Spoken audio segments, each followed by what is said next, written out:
A gente tem falado aqui muito sobre autoconhecimento, sobre percepção, sobre crescimento, sobre espiritualidade. Isso vai desenvolvendo, inegavelmente, em cada indivíduo um olhar diferente em relação à vida. Se a sua espiritualidade, se o seu crescimento, se aquilo que você chama de evolução, de iluminação, do que quer que seja, não lhe coloca num contrafluxo em relação ao fluxo que vai massificando as mentes e vai massificando as pessoas, há algo errado nisso. Quanto mais a gente cresce, quanto mais a gente enxerga, quanto mais a gente se conhece, quanto mais a gente percebe a realidade, aumenta a sensação de que há algo errado, de que falta alguma peça nesse quebra-cabeça, de que nem tudo foi explicado, de que o que se revela, o que se ensina, o que se fala, o que se prega de maneira geral é incompleto, não é suficiente, falta alguma coisa. E aí você vai, essa busca, essa percepção de que as coisas estão incompletas, de que a explicação não é suficiente, ao mesmo tempo que vai criando vazios, vai criando buracos, vai desconstruindo certezas, vai relativizando absolutos, faz com que você tente preencher esse buraco, faz com que você tente entender aquilo que agora você começa a enxergar e a perceber. Faz com que você se coloque numa posição desconfortável, muitas vezes, porque toda desconstrução dói. Toda desconstrução, num primeiro momento, pode trazer, sim, insegurança, pode sim trazer medo, pode sim lhe colocar num contrafluxo daqueles que antes compactuavam de determinado olhar, de determinada visão e agora estranham o fato de você questioná-los. E aí, nesse ponto, a gente tem escolhas a fazer.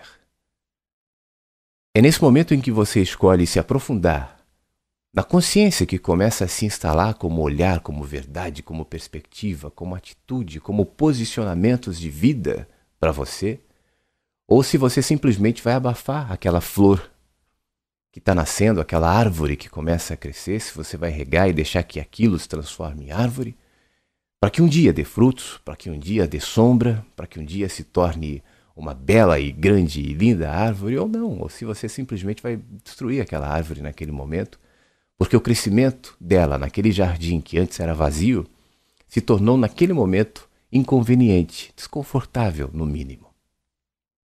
E a gente se encontra, se depara, se vê diante de uma série de questões, e uma dessas questões é como conviver numa sociedade, num sistema que é regido por referências que hoje você questiona, que hoje você relativiza. E talvez o elemento mais concreto desse embate, que não deixa de ser um embate existencial, é a questão do dinheiro, é a questão do trabalho.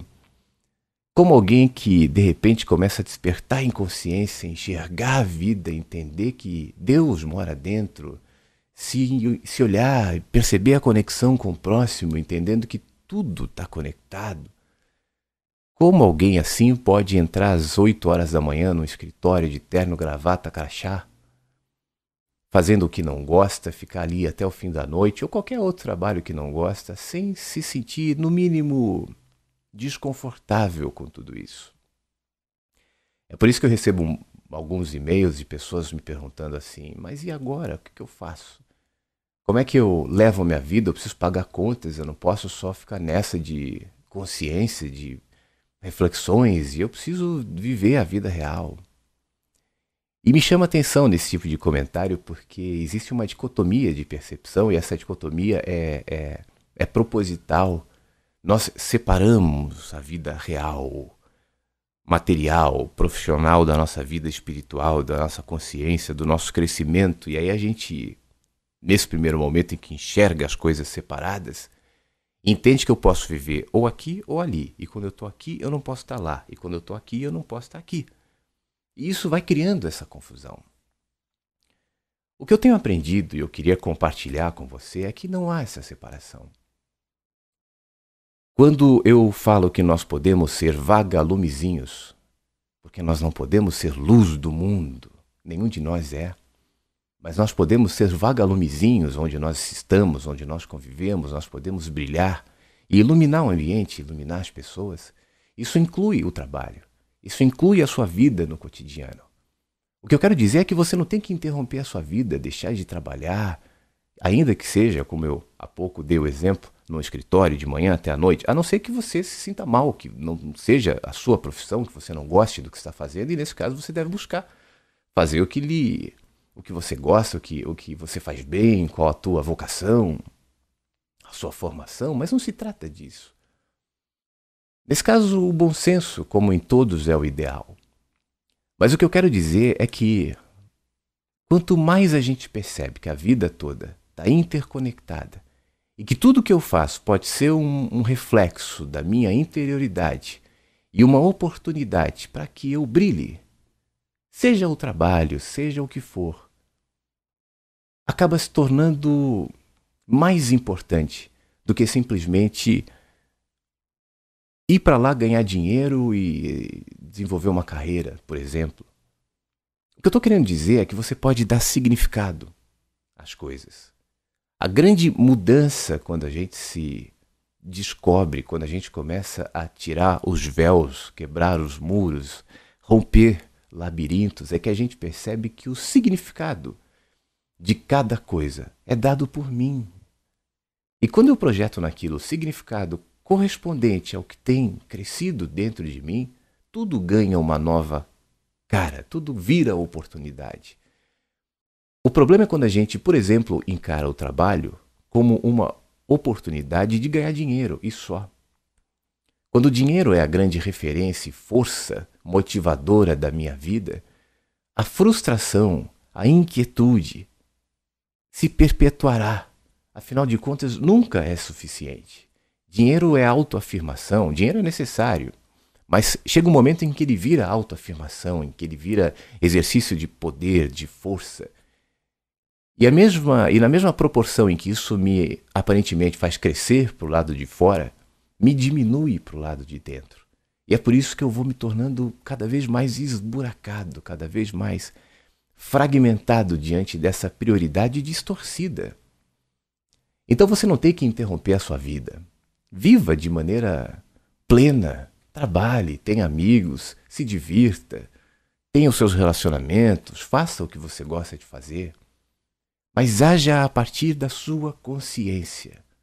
Haja a partir daquilo que cresce em você como verdade.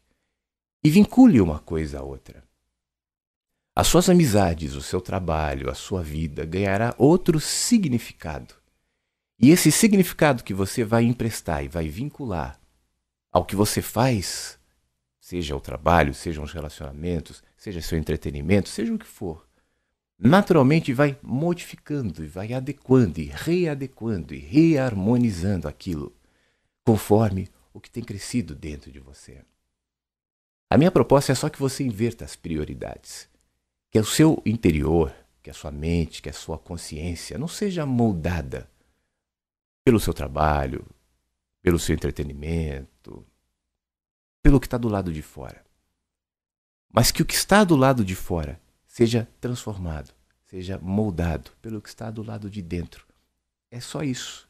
É só uma inversão que tem a ver no primeiro momento com um olhar, que tem a ver no primeiro momento com a sua autopercepção de si mesmo, do mundo, da vida e dos outros. E tudo isso começa dentro de você. Então não tente fazer cortes radicais, não tente fazer afastamentos radicais, não entre em dilemas que lhe colocam no meio de furacões e que você não sabe resolver e te coloca contra as pessoas e contra tudo e contra todos. Não é isso. O exterior, o mundo em que você vive, se adequará, se reharmonizará conforme o mundo que você é, porque ele sempre é reflexo do que nós somos. Então continue com o seu trabalho, continue com a sua vida, continue vivendo o que você sempre viveu. E não deixe que isso interfira na árvore que está crescendo dentro de você. Semeie, regue, alimente a sua mente do que é bom, bons pensamentos, boas músicas, bons livros. Pense no que é bom, espere o melhor das pessoas. Enxergue o melhor lado das pessoas, ainda que num primeiro momento elas lhe desagradem, mas não deixa que isso seja cultivado em você. Aos poucos essa árvore, que talvez esteja pequena hoje, vá crescendo. E à medida em que ela cresce, os frutos virão, a sombra virá, a percepção do que você deve fazer acompanhará esse crescimento. E naturalmente você vai caminhar de acordo com aquilo que antes se instalou na sua interioridade. Viva a sua vida da melhor maneira possível. Seja feliz nos teus sonhos, seja feliz no seu trabalho, seja feliz nos seus relacionamentos, seja feliz nas suas escolhas. Não mude nada. Mude só a tua percepção. Haja de acordo com a sua consciência. E se num primeiro momento a sua consciência lhe diz para agir de um jeito que hoje não dá, se pacifique, se acalme, se aquiete, sabendo que no tempo certo as coisas acontecerão. A gente precisa aquietar nossa mente, extrair dela essa inquietude que nos empurra, que nos embala a precipícios, que nos coloca em prisões, em cativeiros, que nos sequestra e depois a gente não sabe como sair. Calma, se aquiete. Se tem algo lindo crescendo dentro de você, não sufoque esse crescimento. Deixe que a árvore cresça. E saiba que no tempo certo os frutos virão, assim como é na natureza, assim como é na vida, assim como é no nosso crescimento, no nosso desenvolvimento como seres humanos. No tempo certo as coisas acontecem, no tempo certo tudo virá, então não atropele os processos. Se aquiete e veja aos poucos a sua vida exterior se harmonizando, se moldando, se encaixando nas percepções e no enraizamento de consciência que cresce em você. Priorize o crescimento dessa árvore. Priorize o seu olhar, priorize os bons pensamentos. Em primeiro lugar, busque a paz com as pessoas. Em primeiro lugar, busque o amor. Em primeiro lugar, busque o crescimento. E acredite, todas as outras coisas serão acrescentadas. É assim que é. Um grande beijo para você, obrigado. Lembrando que o meu livro está disponível, download gratuito, o link na descrição desse vídeo, o Éden, contando a história de um homem que vive um processo desse, de crescimento de consciência, a partir de um aparente desastre na sua vida. Muitas perguntas e as respostas vão lhe direcionar na direção de si mesmo e de Deus. É assim que eu espero para você também. Então baixe o livro, eu quero muito que você leia. Se você não conseguir por qualquer razão, ou se você quiser, me escreva. O meu e-mail é esse que está aparecendo aqui embaixo da tela. Fique bem. Pense nisso. Tem algo lindo crescendo dentro de você. Não sufoque. E tudo vai se ajeitar. Até o próximo insight.